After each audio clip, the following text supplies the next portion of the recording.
All right, coming to you live on tape in the beautiful studios near Merryfield's wonderful multiplex cinema, where I believe the film Ultraviolet will be playing at some point. BJ Cooper Lewis.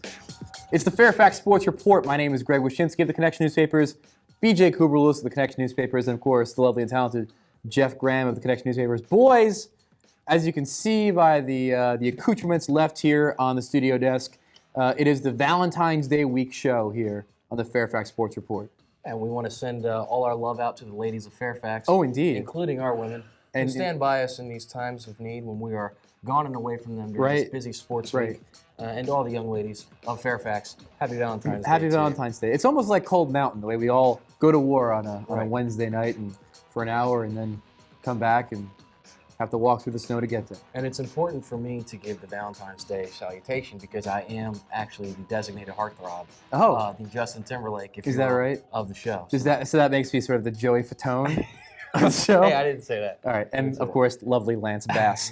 Let's thank the folks that make this show possible every single week. We're, of course, talking about the underwriters.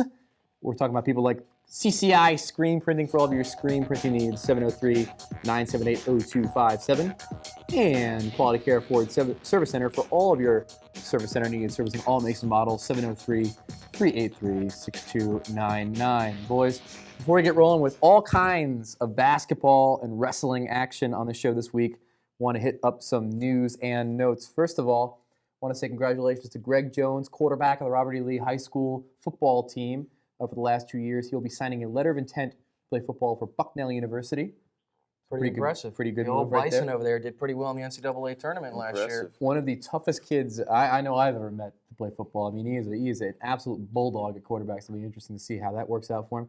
And I want to mention that the Fairfax County Football Hall of Fame will hold its 16th annual banquet. That'll be held on March 5th, and it's an induction. They're going to induct the class of 2006, and included in the class of 2006, Francis Dahl, the athletic director at Westfield, of course, former football coach at Lake Braddock, and before that, Fairfax. Dennis Hall, the commissioner of the Northern Virginia Football Officials Association, and Bao Ju, the defensive back. Former Chantilly star, defensive back star in the NFL. And that'll be a big time, March 5th in McLean, at the McLean Hilton, and you can obviously go and check out details. Find it out for the Fairfax County Football Hall of Fame banquet coming up this year. So a little bit of news and notes. And now, without further ado, let's talk about the topic I think everybody is talking about this week, boys, which, of course, is postseason basketball here in the northern region. All kinds of fun things happening. And the districts are underway. Next week, of course, we're going to be talking about the regional tournament. But let's begin looking at some of these districts with a look at the Patriot District Boys Tournament. The teams that have qualified for the Northern Region Tournament by virtue of winning their first round games, T.C. Williams, no big surprise, defeated South County 81-46 on Tuesday. West Springfield and Annandale was a heck of a game.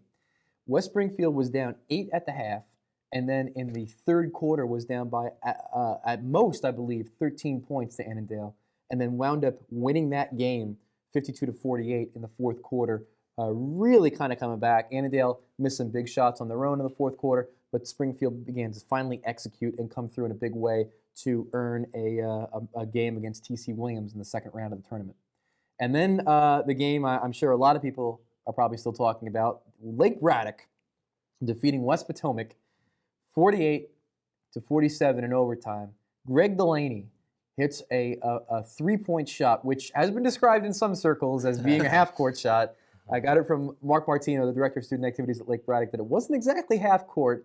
It was a sizable three-pointer from the top of the key, but definitely a big shot. I mean, Braddock got the ball back with about 3.8 seconds left, obviously down by 2 points. Delaney hits a three-pointer to give Braddock the win over West Potomac in a 3-versus-6 game, and they advance to the Northern Region Tournament and the semifinals of the Patriot District Tournament. And that's probably got to be the biggest shot of that kid's life, and that's what postseason district basketball is about, giving everybody the opportunity. Once you get to the region, it's the top teams that are going, but giving everybody a shot to make those upsets and to hit those shots. This one, not quite an upset, Greg. The third seed Lake Braddock did protect against West Potomac, but a pretty good run for West Potomac, who, speaking of Rich Sanders, who covers that team, another sports writer from our office, he said that this would have been their first playoff berth in God knows how many years. So it was a close one for them, and Braddock proved to be a bit of a spoiler for them. But wow, impressive, and that's going to be a shot that stays with that kid for a long time. Absolutely. And talking about a kid like Delaney is a kid who a couple weeks back took a horribly bad technical foul against Hayfield in a big game down in Alexandria. It's a call that really kind of changed the complexion of that game and gave the Hawks momentum, and they wound up winning that game. And to have him come back and hit a shot like this after what had to have been sort of the darkest moment of his season this year down at Hayfield has got to be such an uplift for that kid going into some bigger and better things in the postseason. So Braddock wins that game, and they were scheduled on a Wednesday night to face off against those very same Hayfield Hawks, who defeated Robert E. Lee 61-53 in the first round. Mike Davis missed that game with an illness, but Hayfield, time and time again this year, has shown a bit more depth than I thought people gave them credit for having. I mean, Evan Eo is a kid who has been able to step up and play some pretty big minutes at the forward position, and obviously Chapman Kennedy's been the go-to guy offensively whenever they've had problems with injuries or other such things this season. So Hayfield is, of course, the team to watch out for, and they qualify for the Northern Region Tournament by virtue of that win. But just for them to have that number 2 seed, Jeff, I mean, that's impressive for what they lost this year. Not just their coach, but also a pretty big player in the beginning of the year. So pretty good to see them, I guess, come back and get that number 2 seed and still stay at the top of their district. And I think Lake Braddock, the way they played through the first month and a half of the season, people probably expected them to get the number 2 seed. But I think Lake Braddock and Hayfield in a district semifinal matchup is going to be a good one. And for Lee to play Hayfield to within 8 points, Lee's a team that, at least record-wise, would be one of the worst in the region. For them to even be close to Hayfield, that's a good way to kind of go out for the Statesmen. Oh, for the Lancers, absolutely. For the Lancers. One of them. Someone's got Marshall on their mind, but it's not me for once. We'll get to Marshall in a second. Should be said, though, that Lake Braddock, I mean, to go back to them for a second, I don't think there's a team in the region that wants to play them in the regional tournament. You have one of the best coaches in the region, Brian Metris. Now that they have Rich McGee back in the center, and he has a couple of games under his belt, they're only going to get better. And obviously Chris Kuntz from the outside. That's a team that is going to be extraordinarily dangerous, I think, come regionals next week. On the girls' side, in the Patriot District, T.C. Williams holds serve against South County. This is an interesting game in the sense that South County is only in this game because they had to forfeit a couple games because of an eligibility issue with a player.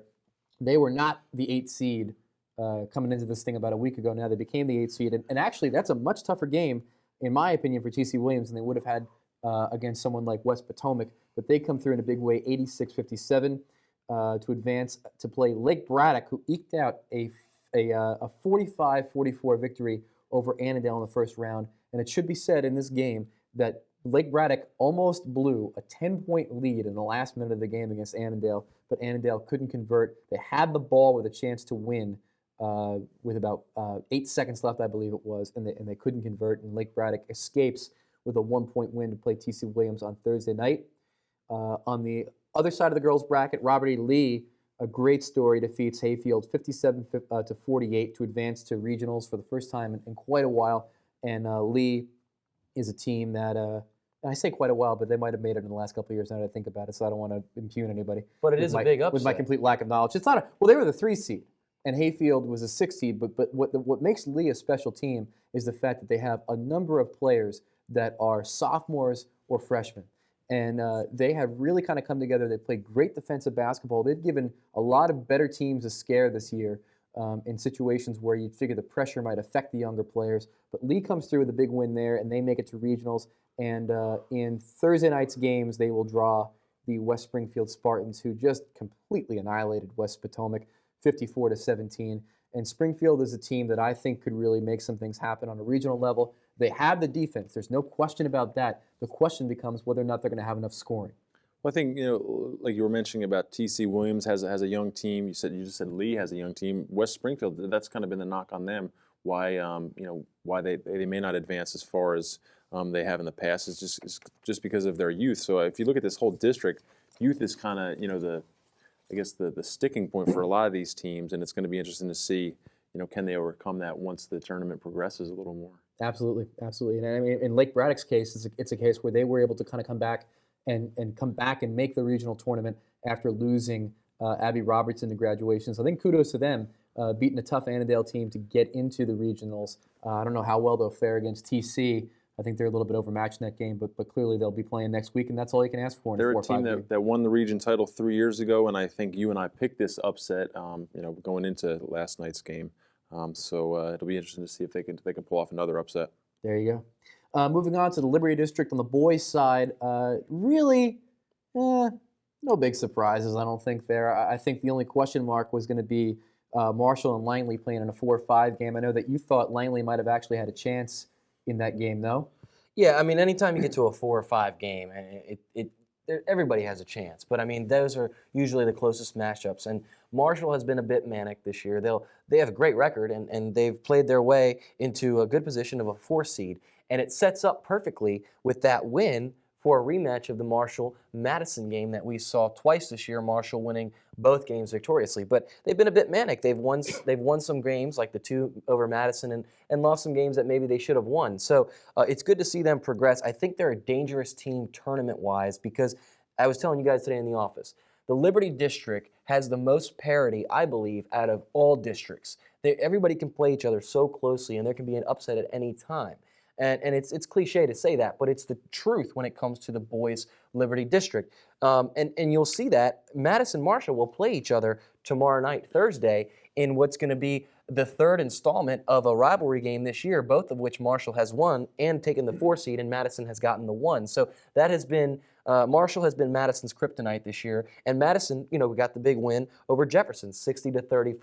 I think we all saw that coming. But Woodson-McLean, another potential upset. Woodson comes out victorious, 50-46. McLean earlier in the year blew a 14-point lead in that game over Woodson. Woodson came back and won. So I thought, okay, they get it right this time, and I thought they were going to beat the Cavaliers, but it obviously went the other way. And it should be said in that game, I mean, kudos have to go to Jeff Byer, the center for the Woodson Cavaliers, who came up with a 33-point performance in that game, a game that didn't see Woodson necessarily play as well as we've seen them play in the past. I mean, you look at a guy like Zach Wilmot, you look at a guy like Silverthorne, neither one of those guys or any of the supporting cast really had an outstanding game shooting-wise. So for Byer to pick up the slack, he's done it a couple times this season. He puts down 33. They come away with a 4-point win. I talked to Coach Craig today for Woodson, and I mean, it was clear that they didn't have their best game, and in a lot of ways, if Byer doesn't carry them, they probably don't win this game against McLean. So it'll be interesting to see what Woodson is able to do in their semifinal game against South Lakes, because that's a team they've had some success against, but at the same time, clearly they're not playing their best basketball right now, coming off that McLean game. And for Byer, he's going to have a matchup with South Lake's Julian Vaughn, a center who I think throughout the season has shown that he can hit the 3-pointer. So a great 2-3 matchup. South Lakes is a dangerous team. I know they've lost to Madison twice, in the regular season, but they're a tournament tested team, year in and year out. So the Seahawks are a dangerous team. And we said this. I said this last week on the show. Vaughn cannot do everything down low that he's capable of doing because nobody could hit an outside shot. Right. And we saw that change this week granted, it was against Stonebridge. I know that's not the most difficult competition, but, Stonebridge has beaten some teams, and what they did against Stonebridge, they hit 7 3-point shots. James Parnham had 4. Vaughn had 2. And so that's important for that team because when they don't hit the outside shots, people collapse on Vaughn, and it's impossible for him to dominate the paint of what he's capable of doing. He had 33 points in that win, and because they were hitting outside shots. Right. And so that's an important part of South Lakes' game, and it's going to be an important part of their success in the postseason. And they could match up very well with Woodson, but either team they face from that other side, Madison or Marshall, they've lost twice to Madison, and they split with Marshall. They only got the 1-point win over Marshall in the win they did get. So it's going to be important for South Lakes to be the tournament team we've said they are all year and start hitting those outside shots. Yeah, it's gonna be up to Vaughn's teammates, not maybe Vaughn himself, because he's been pretty consistent throughout the year. There you go. On the girls' side of the Liberty bracket, games that are actually happening as we're taping the show tonight. Madison defeated Jefferson in the 1-8 game, and they were matched up against Woodson this evening. Woodson with a 51-42 victory. Cassie Donlan having a big game for the Cavaliers. They knock out the Highlanders. Other side of the bracket, Stonebridge, in their first year in the Liberty, knocks off Langley 36-30, and Marshall 61-30 over South Lakes. All of the top seeds hold serve. I don't think that's much of a surprise. I think we've all kind of figured that. The only game I think that might have been in dispute in our little our little discussions this week might have been that Stonebridge-Langley game where Langley maybe can jump up and bite the Bulldogs, but in fact Stonebridge wins that game in a pretty low-scoring affair. That's what I thought. I thought it could be an upset, and from all reports, actually, Langley had the game and it was theirs to win, and they just didn't finish. And that's something we did see out of the Saxons this year. So they are in the rebuilding process, and hopefully they'll come back next year. And Stonebridge, like you said, Greg, they've won a lot of low-scoring, games, but I think they're going to need to score more than 36 if they want to advance past the semis. Assuming that everything goes as planned this evening, and we wind up with a Marshall-Madison matchup, BJ, in the finals, and of course, if that doesn't happen, it wouldn't be a total surprise. But let's say, for example, that it does happen. Who do you like in that game? Marshall-Madison girls is an interesting matchup. They've played each other close this year. They've split the regular season series, and in fact, Madison recently beat Marshall for that split, but it was their last loss to Marshall early in the season that was their only, basically they've lost 2 games. That was their second loss, and it was their last loss since that time, and they've been on an 18-game winning streak. If they win tonight, it's 19 straight. So that's pretty important. They're on a roll. They haven't lost. I don't see them losing all the way until they get to the region, and even there, I think they can make a lot of noise. I don't want to get too far ahead of ourselves, but that Madison-Marshall game is going to be, I think, a classic. Amanda Brown on Marshall she's an impressive guard. It's going to be basically Christine Cushney from Madison, who was recently named the Liberty District Girls Player of the Year, versus Amanda Brown, who some believe was also the District Player of the Year, so first teamer. So, and those two are friends. And so that's going to be an interesting matchup. They've played AAU together, and they know each other well for years. So that's going to be an interesting matchup to see how those two guards play each other in a finals game. And again, we don't know what's going on right now, so we could be getting ahead of ourselves. But I do believe that will be an instant classic. There you go. And I want to mention, by the way, we forgot to mention about the Patriot District. Patriot District Finals will be this Friday night at Hayfield, 7 and 9. The Liberty District Finals will be this Friday night at South Lakes.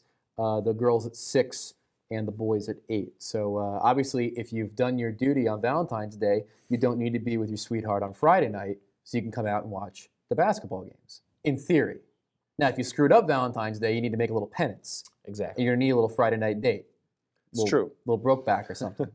Get back on our good side. That's true. Exactly. National District, boys. Just the first couple of games in the tournament were held. They actually were supposed to begin on Monday night. There was some inclement weather, obviously, over the weekend, so things got kind of out of whack. But we should mention Loudoun Valley knocked off Stort in the first round. That is the 8-6 game, basically, in the National. They had to kind of rejigger things because of Loudoun Valley being that sort of combination district team. They come in, they knock off Stort. And on the boys' side, Yorktown takes care of Falls Church on the boys' side to advance to face WNL in round 2. That game was supposed to take place on Wednesday night, and Loudoun Valley was scheduled to face Edison on Wednesday night. No big surprises there, I don't think. Loudoun Valley, a dangerous team because they can shoot 3-pointers. Kind of unfortunate that they get an 8 seed, but when you're playing a combination district schedule, is there really a fair way to kind of seed the Vikings? They're going to be gone out of this region soon anyway. So we'll see how they do in this district tournament.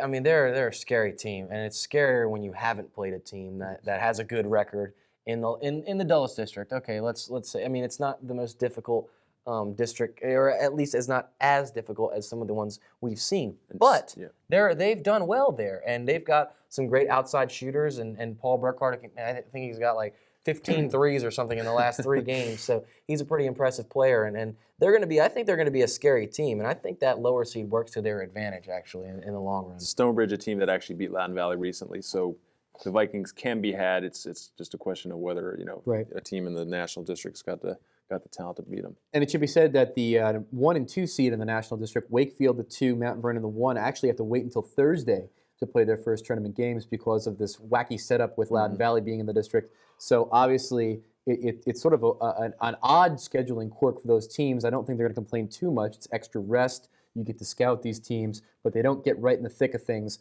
like these Liberty District teams do in sort of like a 1-8 game until later this week. But I fully expect if Edison can knock off Loudoun Valley tonight, that the Wakefield-Edison game will be something to watch on Thursday. That should be a real fun game, I think. And then, of course, the finals are at Washington Lee, 9 o'clock on Friday. That will follow the girls' finals. The opening round of the girls' tournament was also this week, and your winners in the first round, Loudon Valley over Stewart. Again, no surprise there. And then Falls Church pulling a little upset. A little Bit of an upset little. over WNO. They win that game 35-34, and a pretty solid win for Falls Church in that game. I mean, I didn't think WNO was going to lose in the first round, that's for sure. No, it's their first district win of the year, actually. They were 0-12 going into the tournament. So, I mean, good Lord. And that's coming off, I think, like a winless year the year before, a 2-win year or something along those lines. Great for that school. Really hurts for Washington and Lee, though. Oh, yeah. Especially when you know WNO. I mean, Wakefield's waiting for you in the next round. You got the Arlington rivalry game coming up if you win that game, and then they go out and lose by a point to the Jaguars. And the tournament's held at your home gym, so yeah, missed opportunity. Absolutely. All right, moving on to the Concord District boys. I know we have a lot to say about this setup, and I defer to you, Mr. Kuberulis, because you are the man to speak about such things.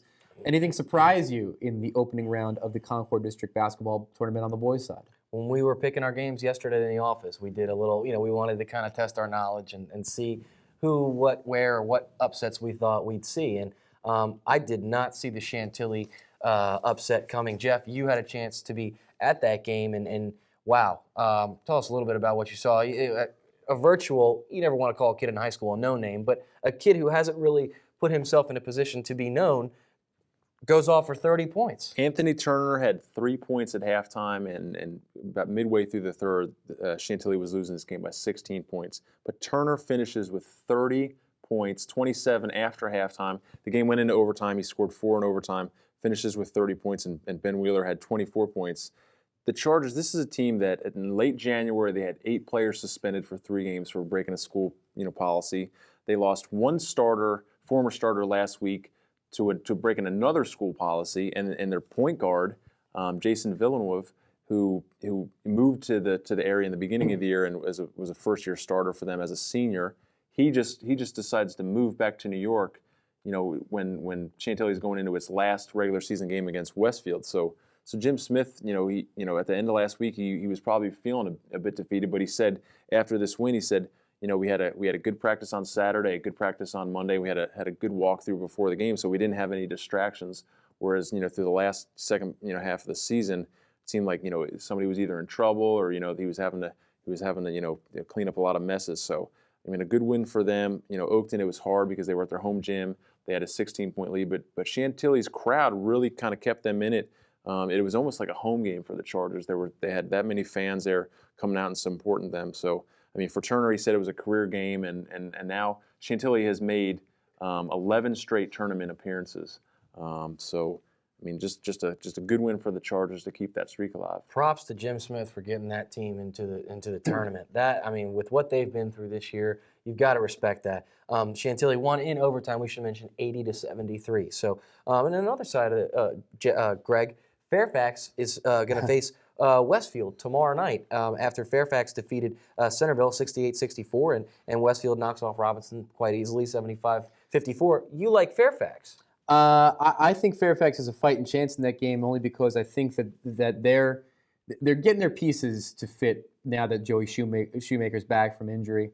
He's an invaluable kid. When he's on his game, that team becomes a heck of a lot better than they've been at times this season. I think with Joey Lynch floor the post and with Jordan Gibson with the ability to pour in, between 20 and 30 points in a game, anything can happen. Now, Fairfax hasn't necessarily played all that competitively in their games against Westfield this year, it should be said. But I think Fairfax is a postseason team, and I think that P.J. Kelly, their coach, has seen it that way throughout the season. When you have great individual talent, you can never discount a team, and I think Fairfax is a dangerous team in a 3 versus 2 seed game. Now, that said, they got a scare in that first round against Centerville.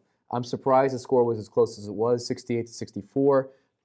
They had to get a really good performance out of Shoemaker and a pretty good performance out of Gibson to advance. So who knows about what will happen in round 2 after a tough go in round 1. I want to say one thing about the team that Westfield beat in the first round, Robinson. Now, Robinson has a first-year coach in Matt McCaig. I had a chance to see them against Fairfax about a week and a half ago. I got to tell you something. If this team was in the Liberty District, I think they'd be middle of the pack. They're a talented team. They're a scrappy team. It just so happens that because of redistricting, they got thrown into the Concord District, and really, I think with the configuration of the team this year, it just couldn't compete against some of those other programs in the Concord. I think under different circumstances, if they were in the Liberty, if they were in the Patriot, then they would have been able to compete a lot better and would have been a real middle of the pack team. And speaking of a team that is not middle of the pack, we got to go right up to the top, and that's Herndon. I mean, we've talked about them so much this year. What an impressive way to finish the regular season. They went undefeated through the regular season. Scotty Reynolds is again the 3-time Northern Region Player of the Year. We're going to have to check that stat. I don't think anybody's ever done that before. And he's living up to all of, if you want to call it hype, but he's living up to all the expectations that have been put on him and then he's put on himself. It's very, very difficult to do that 3 years in a row. Think about that, taking over a team as a sophomore, doing it as a junior and coming back your senior year. Everything is now on your shoulders. And I think he's done that. I think he's done a very good job with everything that's been going on around them, the teams they've played this year. McDonald's All-American is going to be announced soon. And, I don't know. I have not done the research on Reynolds individually, but I think he's deserving of that and the nationally ranked schedule that they've played. I don't know the comparisons with who he'll be going up against nationally, but I know for this area, he's one of those players that doesn't come around very often, and we're lucky to have had him. So, that said, Herndon's the 1 seed. I think it's pretty easy to see that they're going to scoot all the way through, probably to the region final. It's not going to be an easy road for them. I know they've got some difficult teams ahead, but I think Coach Gary Hall is going to get that team ready to go for that postseason push and get to the top where they belong and where they should be. There you go.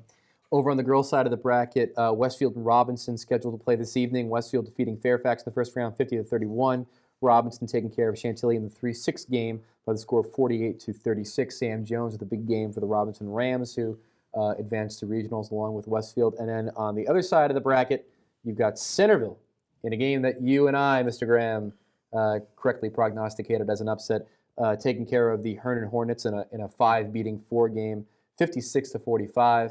And they were scheduled to play Oakton and Miss Jasmine Thomas tonight in the semifinals of the Concord District Girls Tournament. Now, BJ, I understand a little bit of Jasmine Thomas news came down the pike. One of our favorite players to watch, and it's always good to report some good news about her. And I understand she's made some history. Yeah, I was at the game Friday, which is a rematch tonight of the game Friday. They played Centerville, and they were down at the half. They actually were losing to Centerville. And let's be honest here. Centerville is the 5 seed in this tournament, and Oakton is the 1 seed. And this game was on Friday. There was so much going on at Oakton. The atmosphere was incredible. Estimated 1,100 in attendance. Oakton DSA Phil Levine said it was the biggest girls basketball gate he'd seen in his 6 years at Oakton. They honored their seniors for senior night. They were collecting money for Hurricane Rita, people that were affected in Cameron Parish, Louisiana, whose Lauren Burbach's family is there, a senior forward for the Cougars. And Brittany Burton, who was a source of inspiration for the team all year, out with a knee injury, was allowed to start the game. They called the jump ball, or they got the jump ball and called the timeout. So much going on at that school, and the crowd. They were a little bit shell-shocked, I have to be honest. And even Coach Fred Priester read a poem in the beginning of the game. So much going on. I think they know they have a special team, and they do. They're 22-0 to finish the regular season. It's the first Oakton girls basketball team to go undefeated in the regular season since '97. The news you mentioned about Jasmine, she is the all-time leading girls scorer at Oakton and recently surpassed Jared Cuban for the all-time leading scorer, boys or girls, in Oakton history, and she's adding to her grand total of 1,790 points as we speak right now, playing Centerville. So she had a 30-point game, did not have the greatest first half, came out, the jitters were gone, and just destroyed Centerville, holding them to 19 points in the second half, and that place was just electric. And pray tell, being the all-time leading scorer for the entire school now in basketball, is Miss Thomas a senior by any chance? In fact, Jasmine Thomas will have not just this tournament to add to her resume, but next year and next year's tournament, and they will be going deep in next year's tournament too, because as long as you have that player in Jasmine on your team, and she brings so much more to that team than just skill. I mean, she is just the one they look to for everything. And not to say that there are not other good players on that team, but she is the Scotty of her team, and that's the best way to put it. Right. And so Jasmine will continue to do great things at Oakton, and they're going to look for a lot of success out of the Oakton girls program because of her. Now, looking at the regional tournament for a second, Jeff, the upset that we have here on the girls' side in the Concord district, Centerville beating Herndon, that means the Patriot 1, I believe, would draw the Concord 4 in the first round of regionals. Is that correct? Am I saying that correctly? I think that's right? It's Liberty 1 versus National 4, so it's Concord Patriot. Right, so Patriot 1 would draw Concord 4, which means that the winner of what we all assume to be the T.C. Williams West Springfield girls game would draw Centerville. All of a sudden, that game gets a lot more interesting because the loser of that game, the Patriot 2, would draw probably, looking at the bracket, Robinson most likely if they can't beat Westfield, and that's a pretty difficult game. I don't care who you are coming out of the Patriot, having to play Robinson or maybe even Westfield in the first round, well, that's gonna be tough. And Robinson, they're a team that could have been the number 2 seed. I know they played Westfield, who is the number 2 seed, to an overtime game the first time they met, and I believe it was a close game the second time they met. So Robinson's a real tough team, real tough to score on. I know Westfield had trouble scoring on them, but Westfield's had trouble scoring on a lot of teams. But Robinson's a team that I think could pull a first round upset. And Centerville, they're a team that the second time they played Oakton played them to within 12 points, and I believe BJ that was a close game at halftime. It was at the half. So Centerville's a team that might be able to pull a first round upset. So I think like we were talking in the office how the district tournaments may not yield some of these great games. I think in the region tournament, they're lining up for some really good matchups. Absolutely. All right, we want to take a second to take a look at some of the all-district performers in basketball regionally. I mean, these are folks that obviously have made their mark this season and have really done a heck of a job. Who are some of the all-district selections around the old region here, BJ? Here in the end of the regular season, beginning of the postseason? It's no question who the Concord Boys and Girls District Player of the Year are. Scotty Reynolds, obviously, for Herndon, the boys, and we're going to take a look at this graphic here. Scotty Reynolds wins Player of the Year for the 3rd time, like we mentioned, and Jeff Maurice Hubbard, an inside presence for Westfield. Really, their go-to guy on the inside. I know he kind of struggled maybe a little bit throughout the season with his free throw shooting, but as a sophomore, just one of the dominating post players in the region. And Greg, you see your boys, Joey Lynch-Floor and Jordan Gibson up there, both having big nights. Oh, absolutely, and well-deserved. I think both of those players really carried the team after the unfortunate injury to Shoemaker in the beginning of the season and in the preseason, in fact. And there's no question that Jordan Gibson coming into the Northern region, he has made his presence felt with some fantastic performances before and during district play.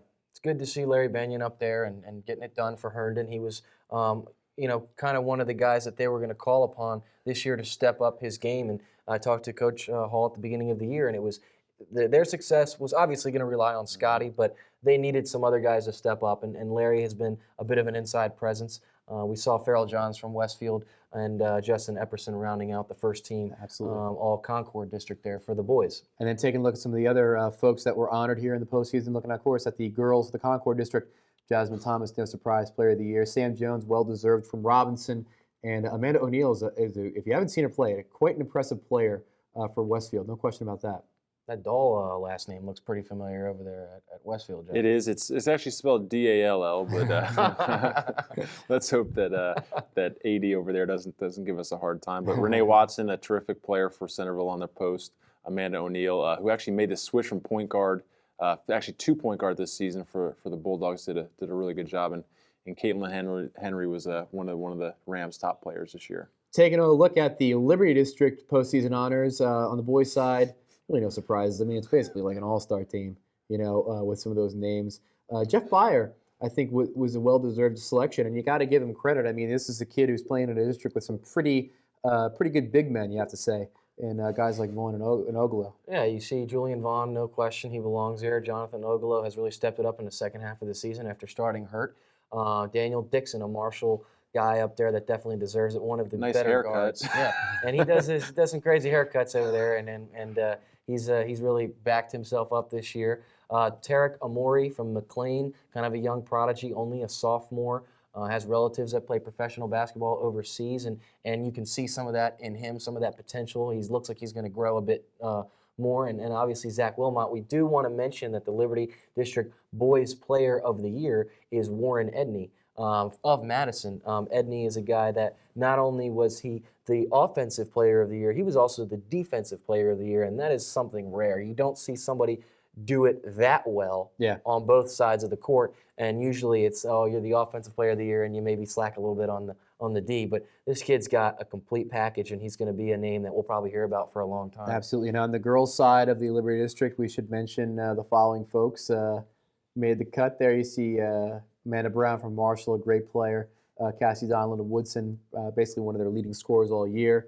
And Nicole Harrison, also from Marshall, getting the nod there. And Christy Cushney, player of the year. So some familiar names there we've probably seen before on that list in previous years. And Cushney had a chance to do a Q&A with her this week, and she's got that light attitude. She keeps it light, and that's going to carry that team through the postseason. And she's going to be expected to do a lot, and she knows that. Jeff, Terrell White's up there. Terrell White, a McDonald's All-American nominee for Stonebridge. She's a senior this year. She moved into the Ashburn area last year, helped Stonebridge reach the Region 2 tournament. So the Bulldogs. Real happy to see her up there, and then Nicole Harrison from Marshall. Really a compliment to Brown. There you go. Congratulations to them all. All right, boys. Moving on with the old docket this evening. I see it's time once again for Impossible Freaking Trivia. I have myself, for you boys, an Olympic question tonight, and I'm going to read it right now. There was no bobsled competition in 1960 at Squaw Valley, California in the Winter Games. Why not? It's multiple choice. I'll give you the choices. A, the event was withdrawn due to safety concerns. B, with only 9 countries entering the event, organizers decided it was not worth the cost of building a course. Or C, a local car salesman had paid to have his business advertised on one of the entrance sleds, sparking a sponsorship controversy. A, B, or C? I'm going to say C because it sounds so wacky. All right. I'm going to say A because it sounds so plausible. I'll tell you what, boys, you're both wrong. Wow. It's B. Wow. With only 9 countries entering the event, organizers decided it was not worth the cost of building a course for the bobsled in 1960. Did you make up the C answer? No, I stole it from a website. Darn you. So there is your trivia question for this evening. All right, here's my impossible trivia. What other boys player has won Northern Region Player of the Year 3 consecutive years? Wow. I'd go with Grant Hill. I'm gonna steer away from Grant Hill because I think Grant had 2 good years, his junior and senior year. I think I know the answer to this question, but since it's supposed to be impossible, I'm gonna act like I don't know. Yes. Well, it's actually a trick question. Oh. There has been no player to win the Northern Region Player of the Year 3 times on the see. boys' side, but This year I'm thinking we're going to see it, BJ. Scotty Reynolds is going to do it. Gotcha. Absolutely. Fantastic. Absolutely. All right, folks, what you've all waited for, and I almost lost my paper. Is the answer Chuck Norris? The answer is not Chuck Norris. Now, look, this is staying with our Super Bowls trivia from last week, or our Super Bowl discussion. After Franco Harris, what player wore number 32 for those Pittsburgh Steelers? Was it, I'm going to guess. Can I guess? You can guess. Jerome Bettis. Is he number 32? Was it Barry Foster? Wait, he's number 36, right? Isn't Bettis? 36. He's 36. Okay, who's 32? It's also a trick question, Jeff Graham. No player has worn number 32 for the Pittsburgh Steelers since Franco Harris. Wow, that's great. So next week I have to come in with, there is no answer, blah, blah, blah. You can't do that because that's going to be my guess. All right, I great, tricked you. fantastic. All right, Jeff, gymnastics, sort of a condensed schedule, regionals held in the middle of the week because of the horrible snowstorm we had over the weekend, and then states are going to be this weekend. What's going on with gymnastics? Well, like we said, it's going on tonight, so the results will be out tonight. As far as individuals, there's a couple of players who were, I guess could take it. Terrence Sanders for Chantilly was a Concord District champion. Out at I believe it's Yorktown. I want to say Yorktown has a good kid. I can't remember her name. Sorry. We don't have a show in Arlington. So That's it's right. okay if we That's don't right. mention it. And Jeannie Shank for Lake Braddock. Probably Lake Braddock's going to win the whole thing. They put up the top score there during the regular season. I believe they scored around 149, which would put them comfortably ahead in the I guess the team competition for this, unless they fall off have a couple falls on beam or an injury or something like that. But states is this weekend. It's going to be down in the southern part of the state. So We'll see if we. I believe last year we had a team finish second. I believe it was Lake Braddock. So we'll see if they can do that again. Want to mention swim dive finals this weekend, kind of a multi-day event at Mason. If you get a chance, check it out. Should be good. And of course, another event happening this weekend, BJ, wrestling regionals after some marathon district tournaments last Friday because of the impending snowstorm. Basically, everybody condensed their tournaments into one day. I had the pleasure of being at the Patriot District Finals at Annandale. I had the pleasure of getting out of there at 1:30 in the morning after the Hayfield Hawks won the team title, and all the matches were said and done. Looking forward to the regional tournament. Any weight classes you're looking at as being especially competitive? Anything that you're looking forward to this weekend at regionals? I was at the Concord, and I was lucky to leave earlier than you. They got that thing wrapped up and done by about 11:30. It was very well done for a one-day tournament. But yeah, there are some interesting weight classes. I think 119 is going to be a weight class which Phil Cronin over at Chantilly says that's the first weight class where these kids realize they're not going to be football players, and they go and they really dedicate themselves to wrestling. And they've got a kid over at Chantilly, Enrique Camacho, who was a bit of a surprise this year. Didn't even place in the region tournament last year and came out this year and won the Concord District Tournament. So he was very impressive, and I believe that he's going to match up very well with a couple of big names that we will see at the 119-pound weight class. You got a guy, Mustafa Ibrahim, that everybody does know his name. And in our we ran a pretty big regional wrestling preview this week in the Connection. I think looking at Ibrahim, I don't think I think you can go into the 119 weight class and see him as the wrestler to beat. I don't think there's any question that he is the favorite at that weight. That's not to say there isn't a lot of talent at that weight class that can give him a challenge, but he's bigger. He's clearly focused this year on bringing home a state title. And Ibrahim has been very impressive in the times that I've seen him wrestle, and I wouldn't be surprised at all if he does not get challenged in a big way at 119. I think he's the favorite. I think he's going to win the region.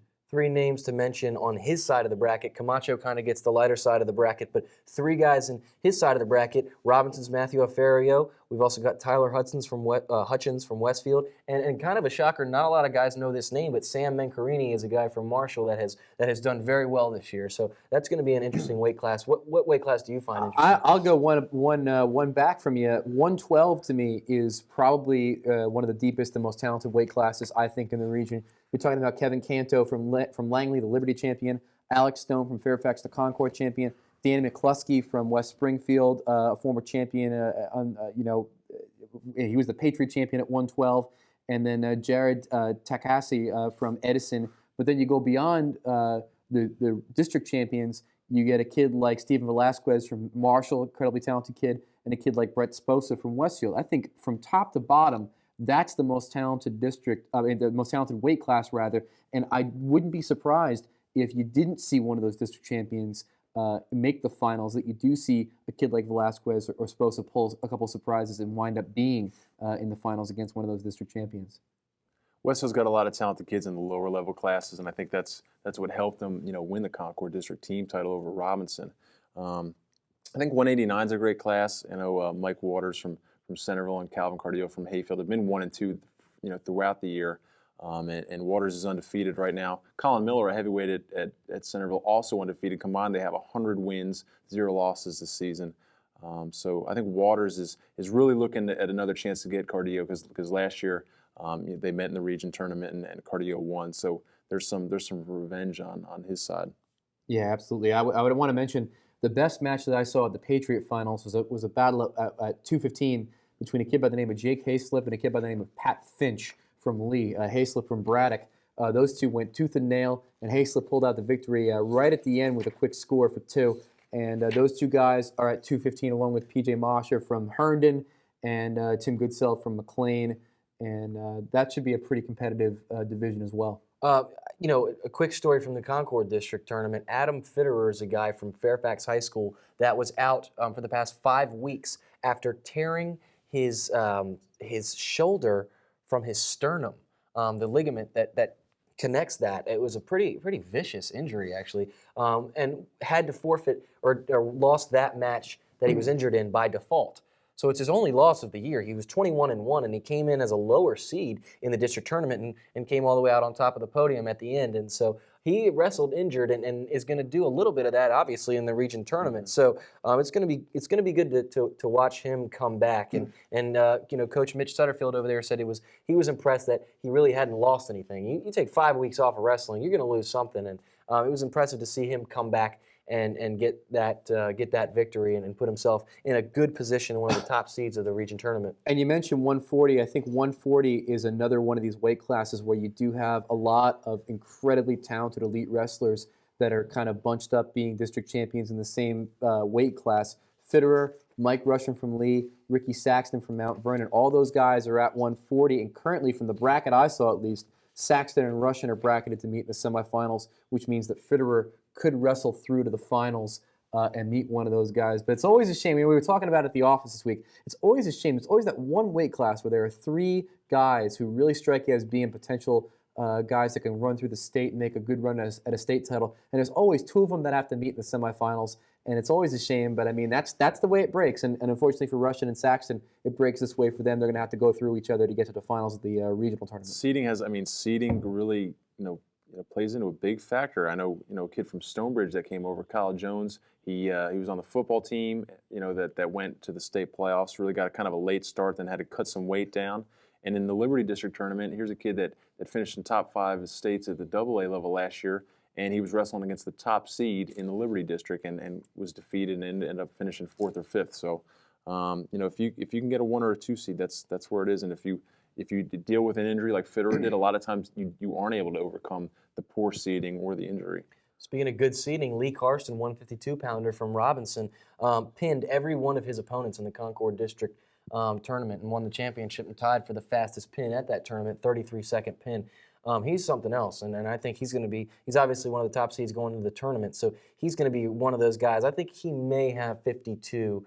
You never want to say locked up, but it's looking like he's going to be one of those guys to contend with. And you bump up a weight class, and you go to a guy like Casey Hudson from Oakton. This is a guy that got his 100th career victory in the Concord final. And so he did very well in that match, in all 3 of his matches en route to that championship with the black eye. So he got popped in the face early on in the tournament. But this is a kid that has been wrestling for 10 years. And interesting about wrestling, it's all about basics. And that's what he said after that win. He's the only senior on the team. Right. And they did a lot of elementary things this year. And that helped him out. He thinks that really propelled him to the next level. And going back to Karsten for a second, it should be mentioned that Stephen Orris from Hayfield, who is an incredibly talented kid and really put on a good show at the Patriot District Tournament, is going to be in the 152 bracket as well. They've been sort of 1-2 the entire year. And I want to mention one more interesting sort of pairing at 130. Rarely do you ever see a first round match in these regional tournaments that really kind of strikes your fancy. But the battle between Justin Johnson of McLean and Kelby Gassman of Herndon in the first round of this tournament, neither one was a district champion. It's just sort of how the cards fell for these guys. Having them in the first round match in this tournament is sort of an anomaly. You don't usually see 2 really talented wrestlers meet in the first round. Those are usually kind of matches that are a little bit more unbalanced, let's say, than this matchup. So if you get there to Centerville for the 130 opening round matchup over the weekend, definitely check out that match. A couple of things to mention from the Concord. Westfield takes first place, Robinson second place, Herndon third place. Quick guy to mention at 215, PJ Mosher won that as a junior. So you got to look out for Herndon, man. They're a sleeper, and they can come and they can bite anybody at any given time. So there you go. All right, well, there's your look at wrestling, and moving on to all the good stuff, all the wacky fun that we have. I believe it's time for some point counterpoints, boys, and we always have a good time with those. Quan. What do you think Quan could possibly mean? Michelle Quan. Now, money. It could be money, like from Jeremy Maguire. Michelle Quan, to me, it's a tragic story, really. It really is. I mean, here is somebody who, and I can't say it was her fault. She had the whole IOC kind of bending over backwards to let her compete, or I should say the USOC. And I feel bad that she is seriously one of the greatest American athletes on an Olympic level in the last 2 decades. And it looks like, because of this injury stuff, she's not going to wind up winning a gold medal in her career. Now, my question is, does it sully her career? Is she somehow less a champion than anyone else because she never won the gold? Who are you taking on in this question? I don't know. I'm taking on all comers. All right, I'm saying we're eating these wonderful candies in front of us here. Listen, Sweet tarts. Michelle Kwan.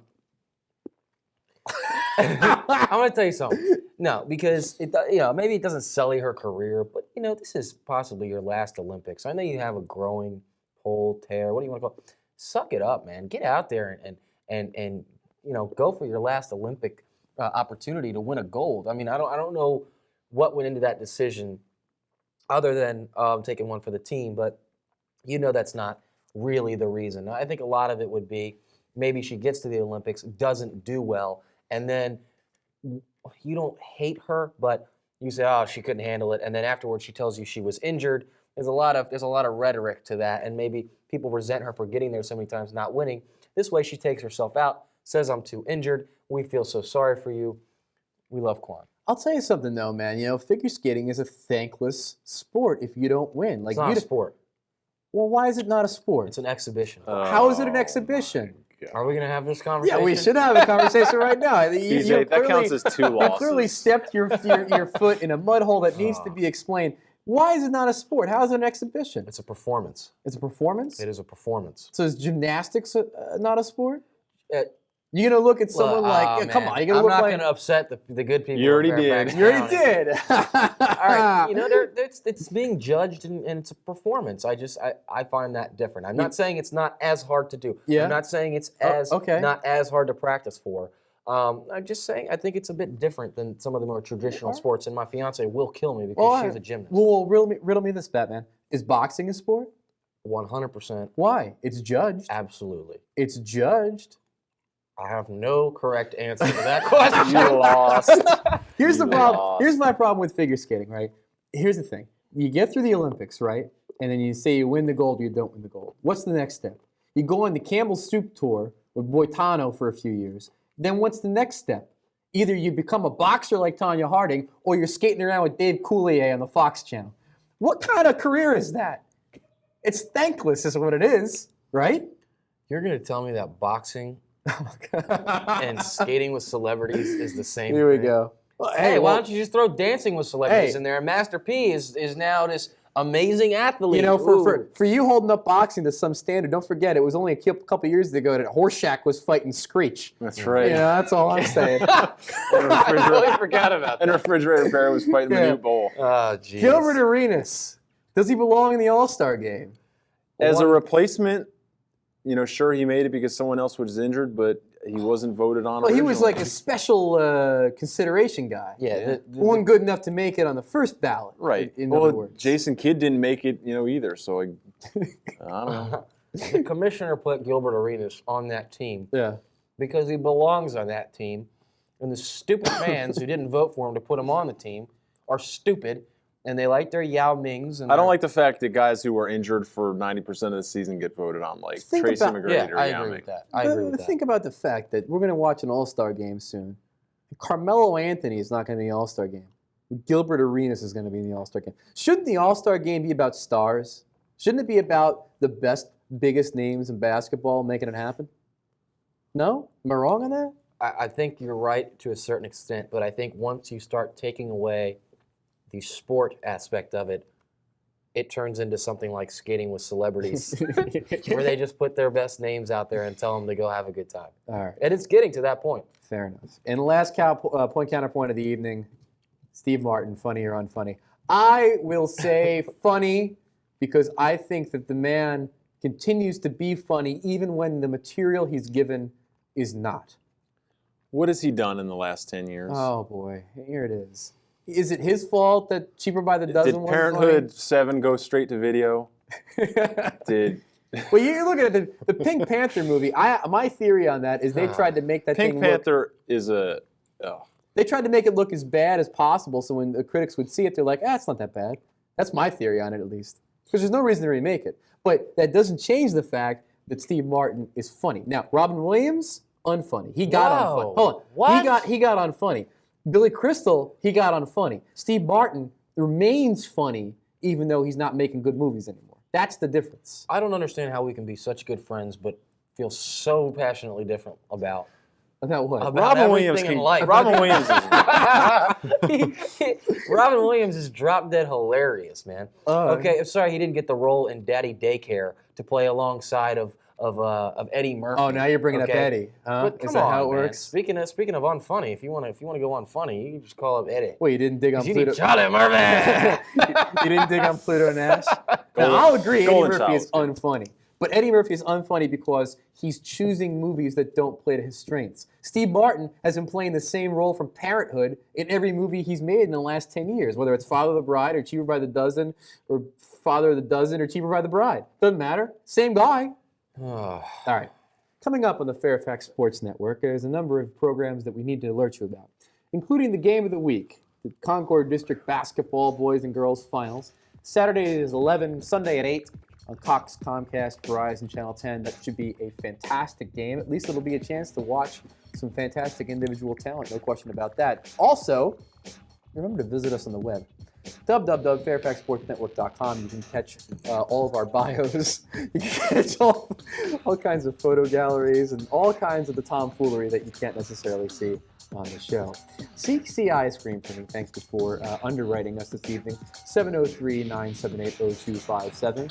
And also thank you to Quality Care Ford Service Center, servicing all makes and models. Thank you for being our teammate, 703-383-6299er. Oh. Boys, you know, the snow really did make life difficult for all of us, I believe, on Friday. But I got to say, it was nice. It was a nice change to get a big snowstorm going and have some winter finally this winter.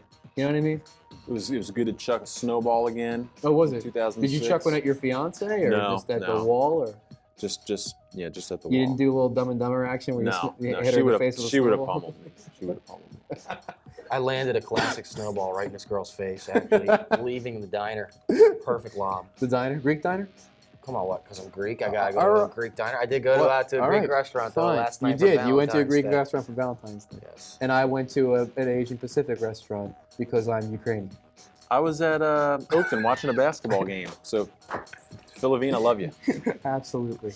All right. You Sounds know, like someone's in the doghouse. someone might be in the doghouse, indeed.